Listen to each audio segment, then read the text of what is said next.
part 3. This machine's just gone stupid, sorry. So yeah, so they're all in these parties, and this Belgian banker was saying, and he was literally crying, he was saying, you know, they take you to these parties, and that's like the honey. Then they give you the drugs, and then, you know, once things start getting saucy, when the girls come in, the prostitutes and everything, that's when the cameras come out. Then they compromise you, then they blackmail you, and then you'll do exactly what they tell you, which is usually like money laundering, fraud, you know, for drug running, arms trade, and all these like things that just flow through Israel day in, day out. So it says, indeed, financial globalization has been one of the drivers of what Theodore Roosevelt called the swollen fortunes for the few. It seems we may now be in a new gilded age with high economic inequality and low social mobility. And this one's actually pushing feminism just like off the charts. On Wall Street, for example, overall compensation levels have been reaching record highs, and there is a similar trend of moving back to pre-crisis pay levels in other financial centres. Yeah, well, no wonder, which is what she says, no wonder. You know, Freudian slip there.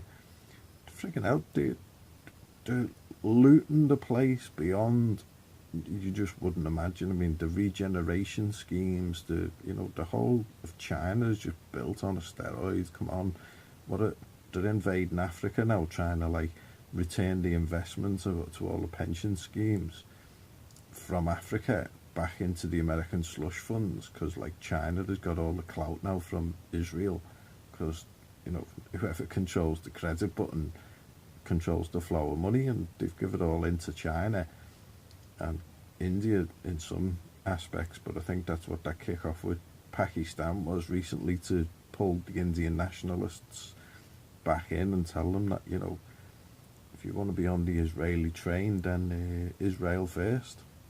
So no wonder that growing concerns about finance can be heard across the political spectrum, and not just about the issues of the day, but about the fundamental purpose of this industry. In too many cases, the financial sector has strayed from its original noble purpose. Go figure. And too often it has worked hard to serve itself rather than serve people and the economy at large. Well, it's a completely Jewish system, and the reason why it's a Jewish system is because they charge interest to Christians, basically. You know, if it was a